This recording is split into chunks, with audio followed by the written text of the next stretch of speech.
मोदी जी ने जो किया ना, बढ़िया किया, हमारे लिए सही किया है, हमारे लिए तो बढ़िया किया आपने। हम तो ऐसे कि चलो भोग लगे जैसे करेंगे तो कर लेंगे हम, पर वो तो एक जगह बैठे हैं ना कम से कम। चलो ठीक है, हम तो जैसे हैं तो निकल जाएंगे, मर जाएंगे जैसे भी होगा, हम निकल जाएंगे। बच्चों को लेकर हम निकल जाएंगे। हम बहुत परेशान हैं साहब, बहुत परेशान हैं। अब जी हम बच्चे हम कैसे करेंगे बताओ हमें आप। यहाँ से भगा दिए, यहाँ से जाके यहाँ से भगा देंगे। अब जाए कहाँ से, जाके अम्बाला से आ रहे हैं हम, अम्बाला से आ रहे 6 दिन हो गए यार, 6 दिन हो गए। किसी की टूटी हुई साइकिल ली थी कि 500 रुपए टूटी साइकिल ली थी, आज वैसे ही चल रहे हैं। सही है जैसा है वो तो एक जगह बैठे हैं ना, एक जगह मिल रहा ना खाने के लिए उनको लिए। अगर किसी भी मुल्क की सरकार चाहे कि उसके मुल्क का हर आदमी खुश रहे, तो उस मुल्क की सरकार ये काम बहुत आसानी से कर सकती है। उस मुल्क का हर एक बच्चा, हर एक बूढ़ा, हर एक जवान, हर एक माँ, हर एक बेटी, हर एक अमीर, हर एक गरीब सब खुश रह सकते हैं, लेकिन अगर उस मुल्क की सरकार चाहे तो।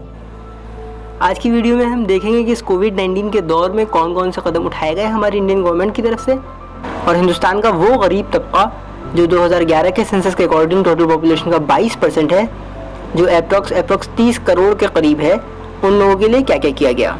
ये बीमारी दरअसल फॉरेन नेशनल्स या इंडियंस जो बाहर की कंट्री से आ रहे थे, उन लोगों के ज़रिए हिंदुस्तान में आई। 15 दिसंबर तक चाइना में कोरोना की खबर दुनिया भर में फैल जाती है।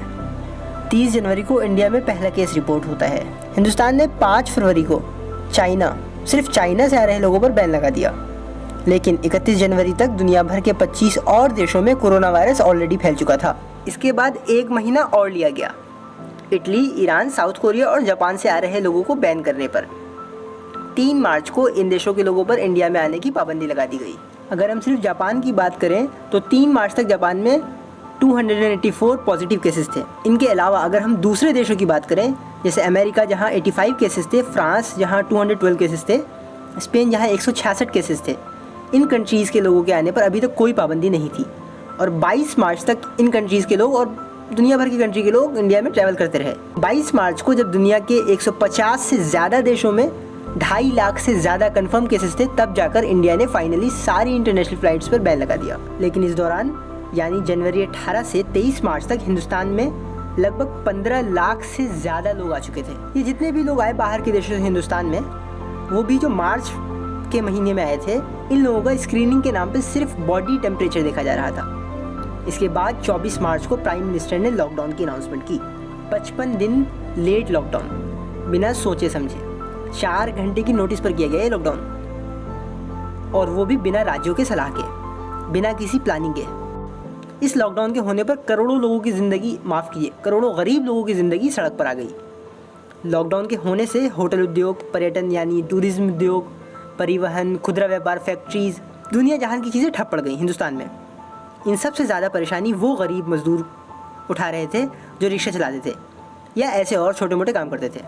टाइम आएगा तो आएंगे, हाथ जोड़ेंगे, मुझे पहचानते नहीं, लेकिन आज मीडिया वालों के जरिए वो हम लोगों को नहीं पहचाने, इसी अंगूठे से जीतते हैं वो लोग। ये अंगूठा दबता है। कह रहे थे भाजपा सरकार बड़ी नीक है, कुछ नहीं नीक है, सब मतलबी है, स्वार्थी है। घर तो जाना ही है सर, जैसे मर्जी जाए। बहुत करेगा तो 4 लाख और मारेगा, यही करेगा, इससे ज्यादा तो कुछ कर नहीं सकता। इसको ये नहीं पता है कि लठ की जगह इनको खाना चाहिए, लेकिन खाना की जगह लठ मिल गई है। हमें डंडे से पेट भरेगा। हर जगह प्रताड़ित किया जा रहा है। एक कहाँ का कानून है? अरे आपको कानून आपको चलाना है तो आप जो मजदूर फंसे उनको कहीं पे रहने की व्यवस्था कीजिए, उनको खाने की व्यवस्था कीजिए, उनको रखिए आप जहाँ रखना है 2, 4, 10, 15 दिन, तो हम माने कि आप कानून चला रहे हो। जब से रूम से निकला हूँ, जब से डंडे खा रहा हूँ। ये माता जी को भी बेंगलोर से ला रहे हो? हाँ जी। और साइकिल पे बिठा के? कितने दिन हो गए वहाँ से चले? 1 महीना 4 दिन। और यहाँ से कहाँ जाओगे? राजस्थान कोटा जाओगे? मैं सिर्फ सरकार के जो लूप होल्स रह गए हैं उन पर फोकस कर रहा हूँ, क्योंकि सरकार ने जो अच्छे काम किए हैं, जो अच्छे काम किए, पता नहीं कौन से, जो अच्छे काम किए उनको बताने के लिए सरकार का सूचना एवं प्रसारण मंत्री होता है, उसका एक मंत्रालय होता है, करोड़ों का बजट होता है। सरकारों ने जो काम किए हैं उनको गिनाने के लिए वो मंत्रालय अपना काम बड़ी अच्छी तरीके से कर भी रहा है।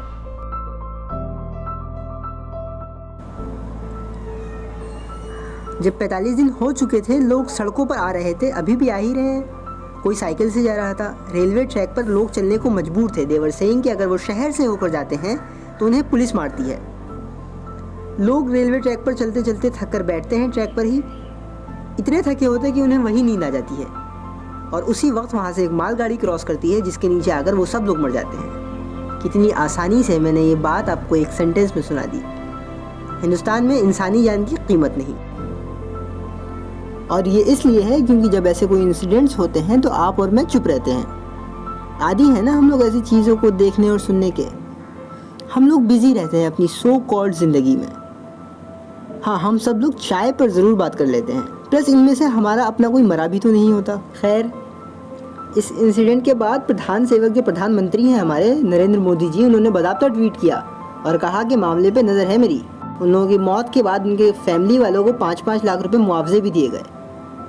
औरतों को लोग अपने कंधों पर लेकर चल रहे हैं, सैकड़ों की तादाद में लोग सड़कों पर हैं।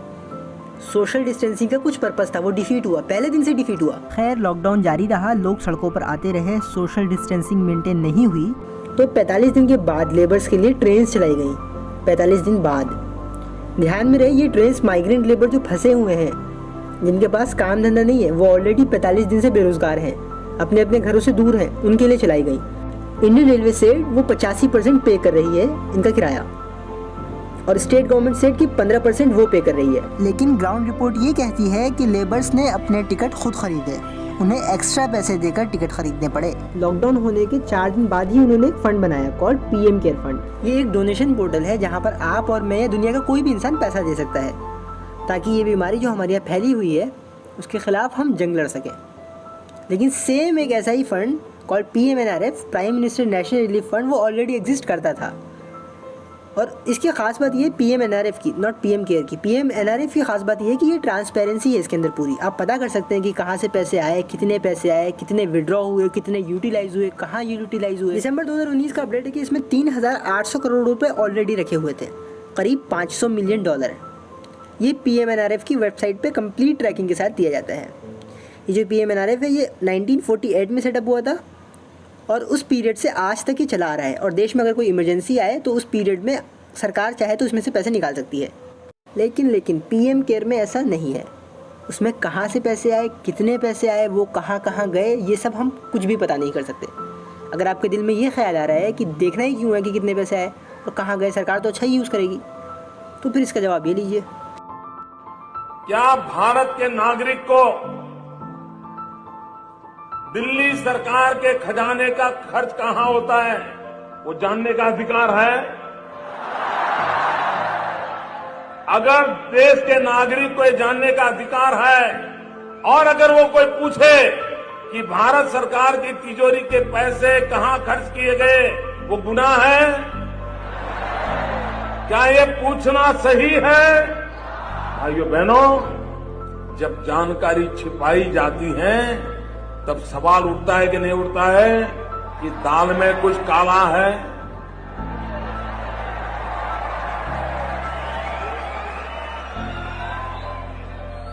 मित्रों, दाल में कुछ काला है कि पूरी दाल काली है, ये सवाल है। PM केयर के बारे में ये फायदा बताया जा रहा है कि अगर आप डोनेट करेंगे तो section 80G of income tax act के अंडर आपको टैक्स में छूट दी जाएगी, और इसमें फॉरेन नेशनल्स भी डोनेट कर सकते हैं। लेकिन ये दोनों ही चीज़ें PMNRF में ऑलरेडी एग्जिस्ट करती थी, तो फिर क्यों बनाया गया ये फंड? इसके अंदर जो पैसे आ रहे हैं उनको छिपाने का क्या मतलब बनता है? According to prime minister Narendra Modi, अगर ऐसा कभी कोई करता है तो ज़रूर दाल में कुछ काला होता है, बल्कि पूरी दाल ही काली होती है। PM केयर फंड में एक हफ्ते के अंदर 6,500 करोड़ से ज़्यादा रुपए आ चुके थे। वो रेलवे जो मजदूरों से पैसे वसूल रही है उसने खुद PM केयर में 151 करोड़ दिए हैं। उस वक्त जब उन लोगों का किराया बिल्कुल ही ख़त्म कर देना चाहिए था, तब वो मजदूरों से पैसे ले रही है।